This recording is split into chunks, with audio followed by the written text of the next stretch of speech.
back to the Adventure Within channel. My name is Andrew Fritz. I'm a clairvoyant healer and meditation teacher.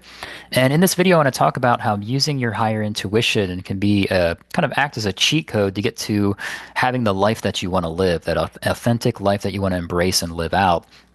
And so there's different levels of intuition, but I'm referring to your higher intuition, which is associated with your crown chakra.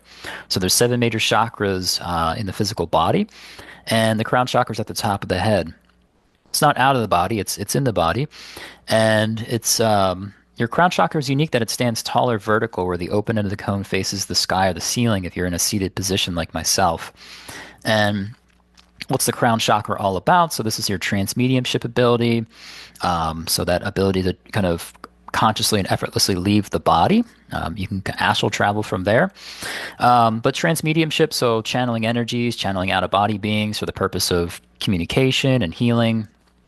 That's something I've been practicing for the past 4 years, and it's very effective and powerful. Very simple too, the healings, but I'm referring to transmedium healings. But I've just a lot of affinity for them. They're pretty amazing.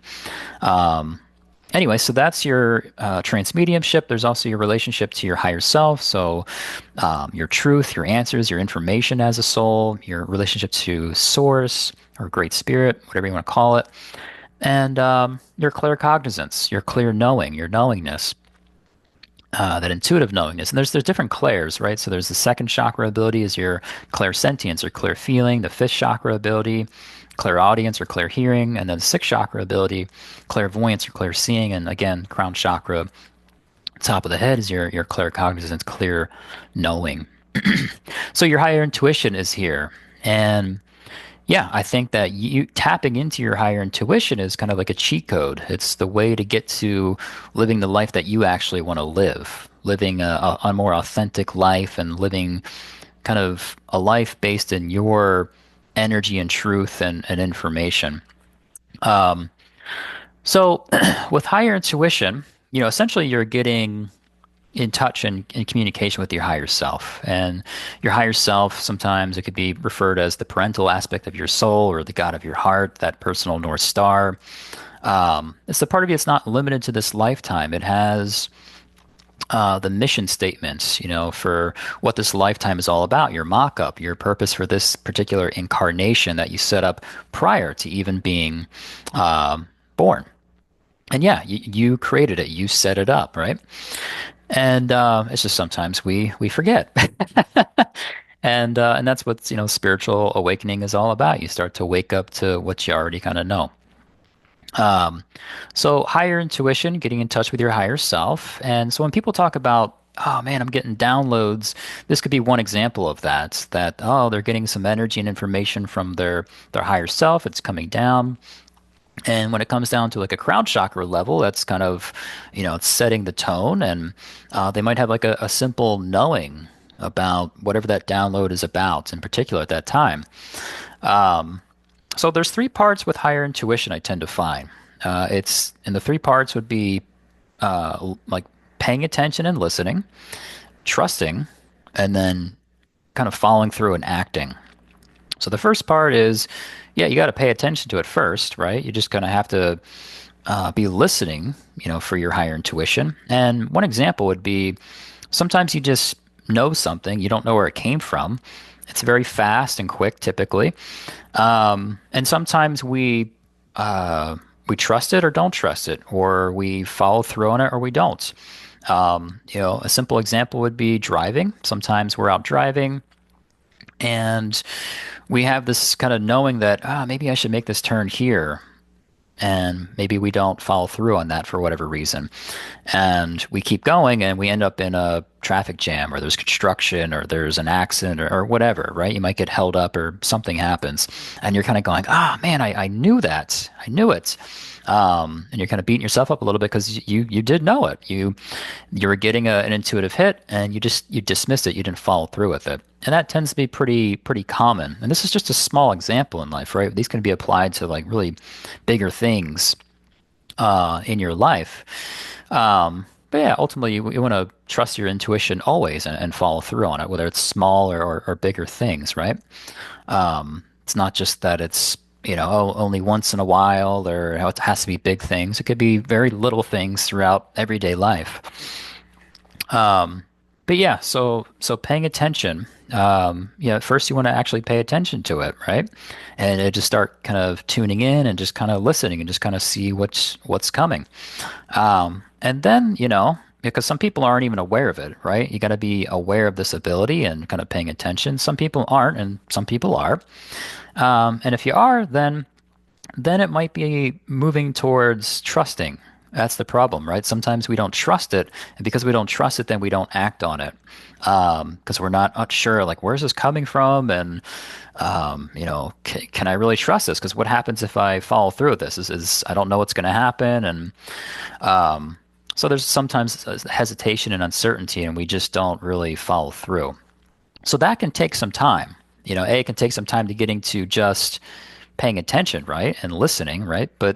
And then actually trusting, that's a big one. And sometimes it takes multiple experiences where maybe it's just like small baby steps where it's like, hey, I'm kind of paying attention and, all right, I'm gonna follow through with this one. And we have a certain amount of experiences where we gain some certainty and trust. We're like, okay, all right, yeah, I trust in this. You're essentially trusting in your own self, your higher self, and you develop enough certainty and trust that then you start to graduate to following through and acting, and you're doing that much more often.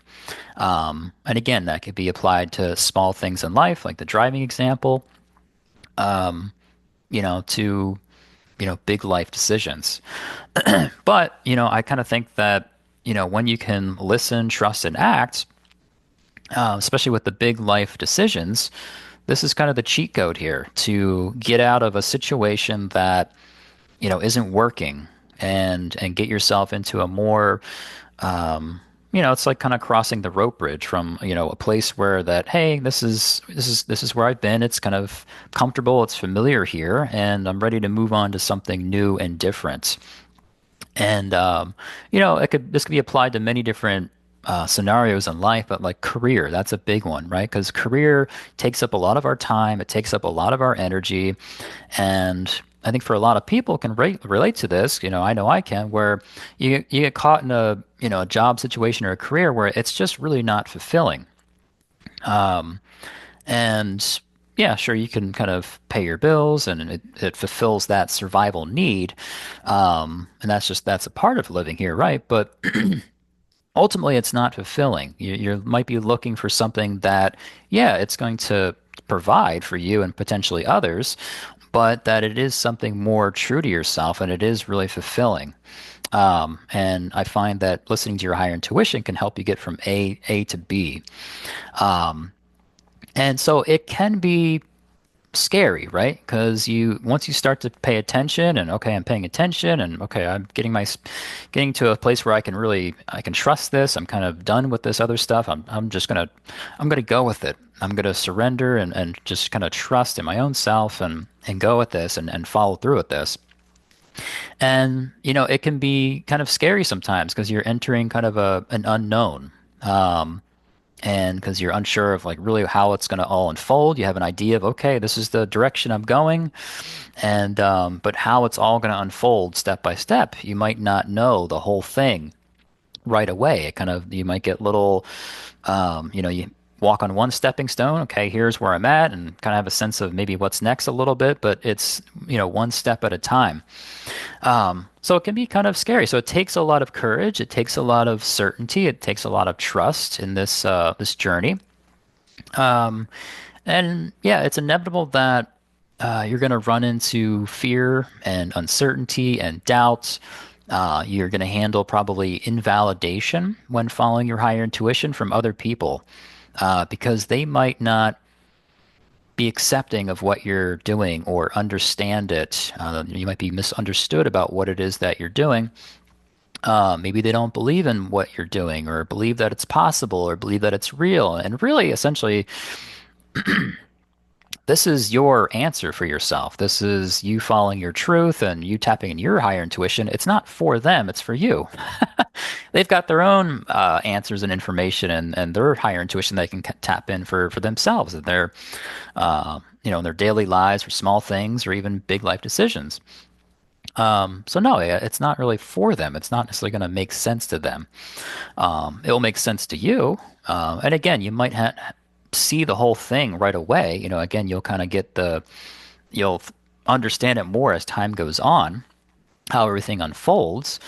But yeah, you're going to probably experience invalidation from other people, and it's tough because you have to weather that storm.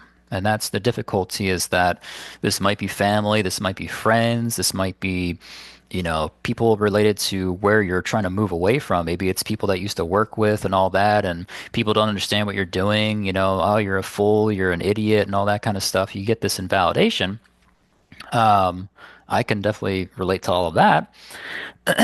And, sometimes it's other people, they're stuck on their own limitations and then they project that on you. Oh, but it has nothing to do with you. And so it's just having the simple awareness that, oh, okay, yeah, I'm going to handle a little bit of invalidation. Going to be probably misunderstood by everybody else. Maybe there's some people that kind of have an understanding or acceptance or kind of cheering you on. That's awesome. But I tend to I tend to find that a good majority don't seem to really understand, and there's going to be a lot of questioning and um, yeah, a lot of invalidating energy that comes your way. And so it can cause you to, it gums up the works a little bit, where you start to get a little, oh, I don't know, like, should I keep doing what I'm doing? Should I turn back? And starts to make you kind of question or doubt. And so just having the awareness of, hey, what's my energy versus everyone else's? Because where's all the doubt coming from? Yes, that can come from kind of the ego mind, but also a lot of other people's noise and energy about you. So if you have the awareness that, oh, a lot of this is just not even my energy, you don't have to fight it or solve it or figure it out. It's just, oh, hey, invalidation and doubt, and wow, that's all great. And then deciding that, oh, well, that's not mine. I don't have to do anything with it, but I can just, oh, hello and goodbye. I can just send it away. I don't need to do anything with it. Don't need to prove it wrong, right? That could be something we get caught in where we're trying to, oh, what I'm doing is right. And oh man, this is totally real and it's possible. And that's a waste of energy too. You don't got to explain yourself. You don't got to prove anything. Proving it, it's just one of those things I'm not really interested in, especially with psychic. People have to experience being psychic and intuitive. You can talk about it.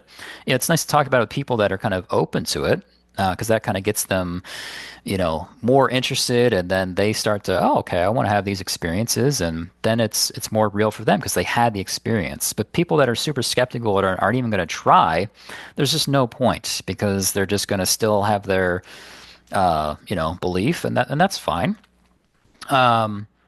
Essentially, you got to experience it. And then, people, well, you have to prove that what you're doing is right and that it's actually possible. And no, you don't. I mean, you could try if you'd like, but, it's more about you living your truth, right? That's what that's about, is getting in touch with your truth and your answers and your information. Because that's what you set out for, you set up this lifetime, right, with a purpose, with an intent, and you using your higher intuition is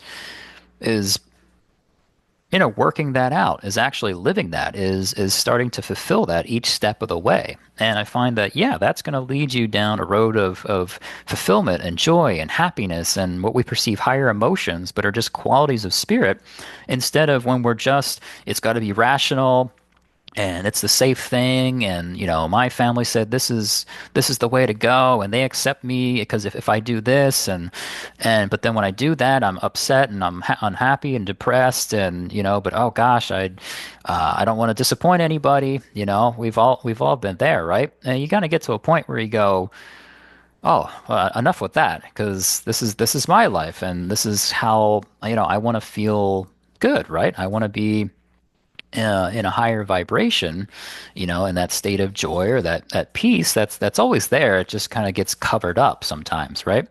And so when we're following our higher intuition and starting to kind of live out our purpose and our truth, um, all that lower energy we typically tend to feel when we're not, in alignment with our truth, that starts to kind of fade away so that you start to recognize what's always been there underneath within you.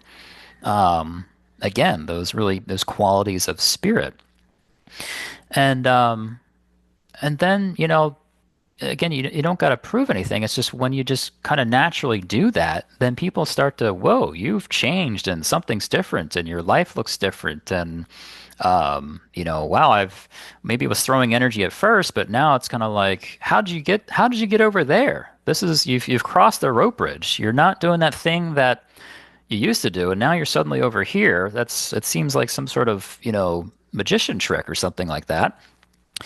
And now they're kind of going, wow, I wish I could. It doesn't mean that they want to do the exact same thing as you, but they're wondering, well, how did you pull that off? How did you go from A to B? Because, I have a B in my life that I would like to get to. Not a bumblebee or, but, just going from A to B, a place they want to be or something they want to experience or kind of them living out their truth. What that means to them. Um, and that's really what I love about teaching is that it's not saying, hey, I have your answer. It's just like, hey, I got some tools and techniques so that this can help you turn within so you can find your answer, your truth. I don't have your answers. You got them, but I can help you get to a point where you can discover that within yourself. And that's what I'm interested in. I'm not interested in saying, hey, this is your answer, this is your truth, and you need to follow it. This is the only way. No, that's not what I'm interested in. I wouldn't like someone doing that to me. I had good teachers where they give me these really great techniques and tools and general information I can use to get to a place where, oh, okay, I can turn within and I can gain access to my own answers and information. And it's just enough practice where I go, oh, now I'm certain enough. Now I'm trusting enough. I can surrender. I can let go and just trust this process. So that's what I'm interested in on a personal level, but also just as a teacher, as a psychic teacher. So I think that, using your higher intuition, yeah, it is like a cheat code. Um, if you can follow that, and it's easier said than done, again, it's the energy that you can handle. Because sometimes when you follow through with this, you take the steps. Sometimes it's a very quick process. I've experienced that. There's other times where it's a longer process. There's a longer, things kind of come in slower, or there's a longer waiting period as this, everything starts to unfold. So it takes a lot of strength, a lot of courage, and that you're going to handle a lot of energy in that process. And it's just a matter of being able to differentiate, hey, this is my energy and this is everyone else's energy, and just staying true, and staying true to yourself and staying kind of in alignment with that higher part of you. That's what I find is that when you can really communicate with that higher part of you, because you can, the way I communicate with my higher self is I can hear it just the way I would talk with other people. I can, in a similar way, can hear my higher self. I could see it and also have a knowing, so I can work some of these higher level intuitive abilities in being in communication with my higher self. And as long as I'm in communication with that part of myself, and it starts to kind of everyone else's energy starts to fade away. And that's why I like to meditate and kind of do clairvoyant journaling every day, because it's inevitable that there's going to be this noise and chatter and there's going to be energy. Um, and so meditating, and that helps me kind of clean up all that unwanted energy, and doing the clairvoyant journaling. And it just kind of, I get the sense of being more in touch with my inner source, just getting back in alignment, and then, okay, feel better, everything seems right, and then I just go about my day. Um, yeah, so if this is something that you're interested in, that we teach this kind of stuff, so we have a basic meditation series, and there's different trainings that we offer where you can develop these abilities. We typically start with um, clairvoyance, so that's kind of like abstract intuition. But you kind of also tend to work your sixth chakra and crown chakra simultaneously in the clairvoyant training that we offer. And yeah, so the more you work those abilities, yeah, because if you can see your truth, and then that's really what the goal of clairvoyance is, seeing your truth, and seeing it very clearly and seeing it over and over. You get that point of that certainty of, yeah, this is my truth. So you know that anytime something else comes in, then you're able to go, oh, well, that's not my truth. This is my truth. And so when you have certainty, you develop seniority that, oh, I'm choosing my energy to be number one. My energy is going to set the tone. And so what if your energy is really setting the tone? What would your life look like? And, sometimes we feel that our life, we're just kind of stuck and the hand we were dealt, that's just the way it is. And you just got to suck it up and, suck it up, buttercup, and just that's just the way life is. Too bad. And that's a big time lie. That's a massive, massive lie that, if someone says you can't make a change, that you can't take a leap, that you can't transform, you 100% can. Absolutely, you definitely can. And that's what I love about doing energy work. You're turning your attention within, and you're doing this work. You're discovering. It's inevitable that when you start to set your sight on truth, that you run into the lies. So you start to kind of purge out the unwanted energy, the lower dense energy, the lies, the illusions, the limitations, and you start to kind of get more to your truth, so that can actually kind of set the tone. And that's where, you're not going to do things aren't going to change if you're trying to do it on the outside, or if you're not going to find your answers definitely outside of yourself. It's all kind of that inward journey, that inner work. And so when you do that, when you do the inner work, then kind of your reality starts to change. Things start to change around you. Things look a little different. Maybe the way you're feeling, or your health, or um, your job, or your money situation, or a relationship, or whatever it is. Things will start to shift that way. So yeah, I have a great affinity for energy work for sure. But yeah, just to sum this up, I definitely think that, using your higher intuition is definitely a cheat code, to living the life that you really want.